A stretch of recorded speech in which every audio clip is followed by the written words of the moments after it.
Hey boys and girls from the interwebs, my name's Ian. And my name's Lindsay. Welcome back to Ballroom Blitz.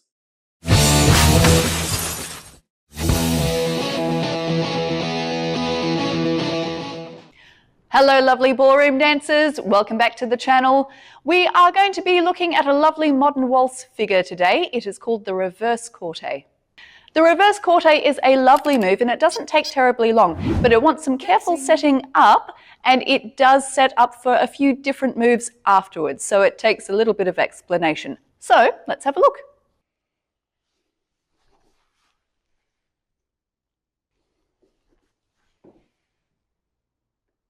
As you can see, the Reverse Corte has quite different work for the leader and follower.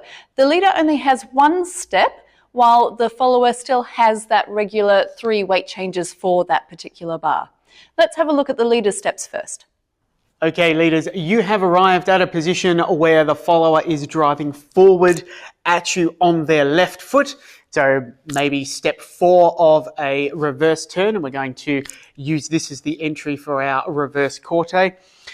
We're going to allow our follower to power through us, so their regular driving step.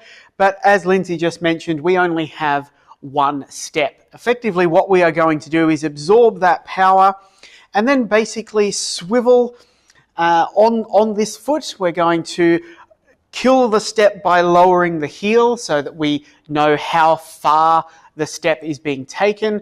Then we lift the heel, retract this foot, and swivel on the spot. Around about 3/8, your body might turn a little bit more or less, depending on exactly where and what you want to follow it with. That's a little bit up for grabs.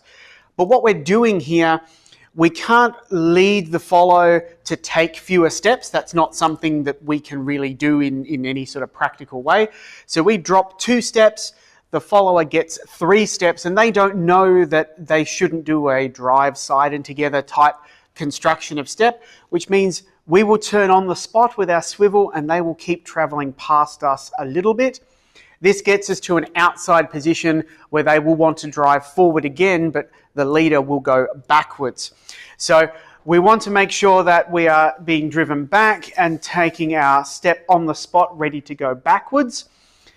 And we don't want to step and sort of feint or fake a side step, even if it's small enough to let the follower to keep going past us. So the difficulty of our steps is in the control and the lead. I imagine that we should keep a little bit more flex in the legs so that as we absorb that power, we can hold position and not let our follower get too far beyond us at this point. But we are going to put them in a position where they're outside here and ready to go backwards this way into the next figure. If that's a little bit challenging straight off the bat, you can paddle your feet, but you must remember that you are not traveling on steps 2 and 3. So you don't want to, as I say, feint or fake that side step and then give mixed signals to your follower. So if while you're practicing and learning, you want to take this step, kind of use this as a little bit of a push in and to help that turn, to use some pressure through that foot, that's fine, as long as you don't take your weight over it and come back. That will give the follower mixed signals. As Ian said, this particular figure starts with the follower's drive, so whatever has come beforehand, it should have set us up to drive probably straight down the line of dance on the left foot. So maybe the start of a reverse turn, but here we are on beat 1, ready for a drive on the left. So we give that drive, we're ready to turn to the left most likely than not, but what we will feel is that the leaders will sort of stop on the spot. Not soon enough so that we don't take our side and close. So we're ready for probably a step side and close, but it won't be that big because our leaders will have stopped. And that's one of the things that helps create that turn, the fact that the person in the middle has stopped and the person on the outside has kept on going. So we will still have a drive, side and close, but because we'll feel our leader stop, that side and close will be quite small. We may very well sort of come a little bit further away from their hip than we usually are. So don't be surprised if you get a little bit of distance at that point. But of course, one of our big jobs as the followers is to try and stay in the frame. So that will naturally mean that we have a smaller movement in that side and close. We still want to change weight. We'll be ready on the right foot after that, and we'll find ourselves wanting to drive kind of back the other way past our partner into the next figure. So maybe a back whisk or something similar. So we still have our classic waltz timing of 1, 2, 3, and then ready for a 1 drive on the right outside partner.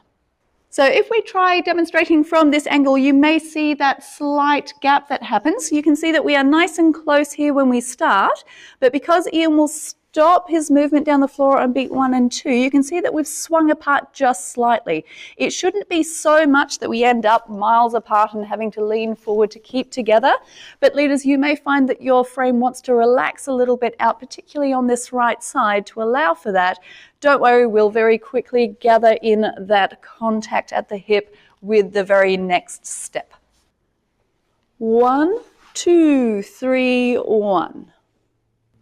1, 2, 3, 1.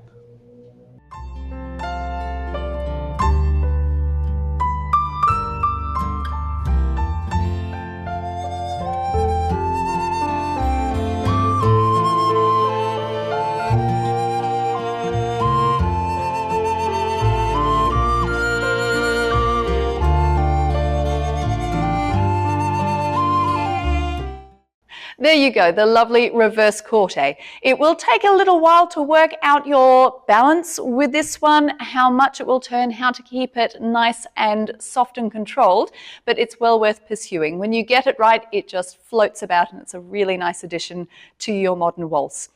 So give it a go. Let us know how you go.